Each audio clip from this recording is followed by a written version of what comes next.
ढोलकपुर गांव में रामलाल अपने बेटे और बहू के साथ रहता था। रामलाल धोती कुर्ता सिलने का काम करता था। अरे ओ चंदन, अब तो शादीशुदा हो गया है बेटा, सिलाई सीख ले। चंदन वैसे तो गांव में घूमता रहता था, लेकिन कभी कभी 1-2 घंटे अपने पिता से धोती कुर्ता सिलना सीख लेता। कुछ दिनों बाद चंदन के पिता की मृत्यु हो जाती है। सिलाई का सारा काम चंदन ने संभालना शुरू कर दिया। कुछ सालों तक तो चंदन का काम ठीक चलता रहा, लेकिन फिर चंदन पूरे दिन खाली बैठा रहता। लोग कुर्ता पहनना धीरे धीरे बहुत कम करते जा रहे थे। एक दिन चंदन अपनी पत्नी से कहता है, धंधा बिल्कुल नहीं चल रहा। लोग रेडीमेड कपड़े खरीद रहे हैं, कपड़े सिलवाने वाले बहुत कम बचे हैं। समझ नहीं आ रहा क्या करूं। आप ये कपड़े सिलने का धंधा बंद करो। हमारी छोटी सी बगिया में कई तरह के पौधे हैं। आप छोटे छोटे पौधे ले जाकर बेचना शुरू करो। अरे पागल हो गई है, पेड़ पौधे कौन खरीदेगा। अरे आजकल सभी लोग अपने घर गमले रखना चाहते हैं। पौधों के साथ साथ हम मिट्टी के गमले बनाकर भी बेच सकते हैं। एक बार कोशिश करके देखने में हर्ज क्या है। वैसे भी इस काम के लिए कोई बहुत बड़ा इन्वेस्टमेंट तो चाहिए नहीं। चंदन अपनी पत्नी के कहने पर गुलाब, गेंदा, तुलसी, अनार, मनी प्लांट, अमरूद आदि के छोटे छोटे पौधे बेचने निकल पड़ता है। अगले दिन चंदन गांव में पौधे बेचने जाता है। उस दिन चंदन की ज्यादा कमाई नहीं होती। मात्र 100 रुपए की कमाई हो पाई है आज। कोई बात नहीं, अब आप ऐसा करो कि शहर में पौधे बेचने जाओ। अगले दिन चंदन शहर में पौधे बेचने जाता है। शहर के लोग चंदन के हरे भरे पौधों को हाथों हाथ ले लेते हैं। चंदन की अच्छी कमाई हुई। वो बहुत खुश होकर घर लौटता है। लगता है आज अच्छी कमाई हुई है, तभी आप इतने खुश नजर आ रहे हैं। हाँ, तुम्हारा आइडिया काम कर गया। शहर वाले लोग तो गमलों के दीवाने हैं। लगभग हर मकान में मैंने गमले रखे हुए देखे। शहर के लोग उल्लू होते हैं। पहले मकान बनवाकर सारे पेड़ पौधे काट डालते हैं, फिर अपने घर पर पौधे रखकर सोचते हैं कि हमारे घर हरियाली है। अब चंदन हर दिन अपनी पत्नी के लिए कुछ न कुछ लेकर आता। कभी सूट, कभी साड़ी, कभी कुंडल। एक दिन पड़ोस वाली गीता चंदन के घर आती है। अरे भाभी जी, थोड़ी चीनी दे देना, हमारे घर खत्म हो गई है, परसों लौटा देंगे। आप बैठिए, मैं अभी देती हूँ। चंदन की पत्नी चीनी लेने अंदर किचन में चली जाती है। तभी गीता की नजर चंदन की पत्नी की साड़ियों के कलेक्शन पर पड़ती है। हे भगवान, इतनी सारी सुंदर सुंदर साड़ियाँ।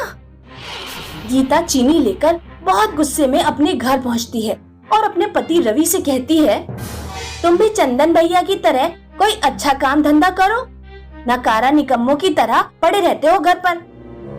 ये चंदन पौधे बेचकर अमीर हुआ जा रहा है। जब मैं इतना आराम करता हूँ तो इसे इतनी मेहनत की क्या जरूरत है।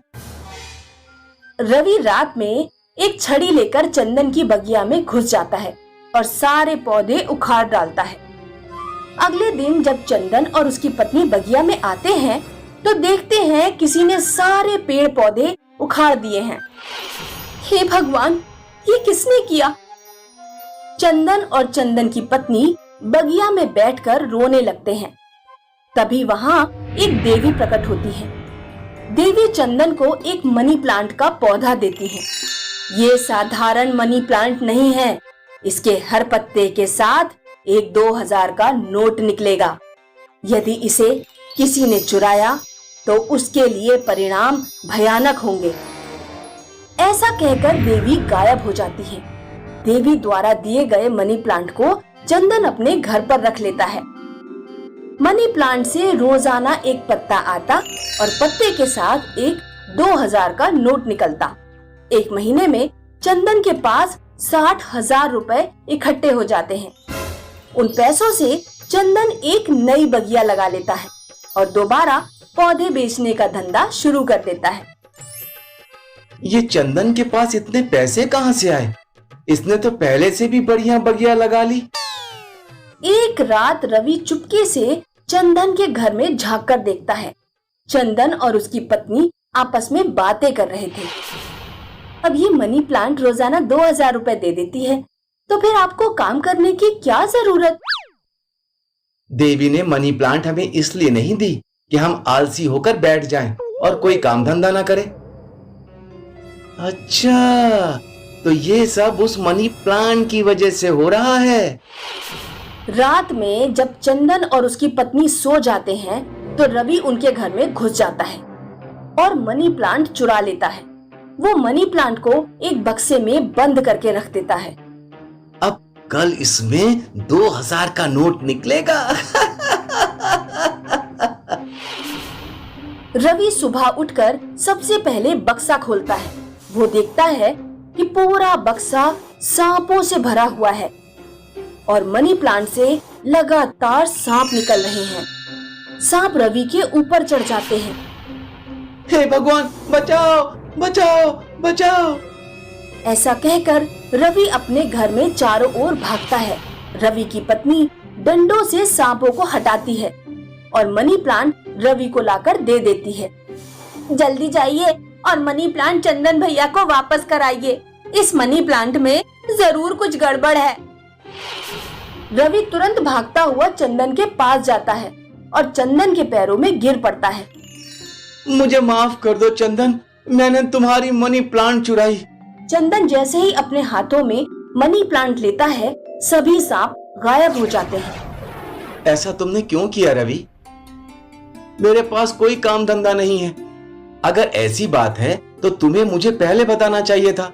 मैं तुम्हें पौधे बेचने का काम सिखाऊंगा और कुछ पैसे तुम्हें उधार देकर तुम्हारी बगिया भी लगाऊंगा। अब चंदन और रवि साथ साथ पौधे बेचने का काम करने लगते हैं।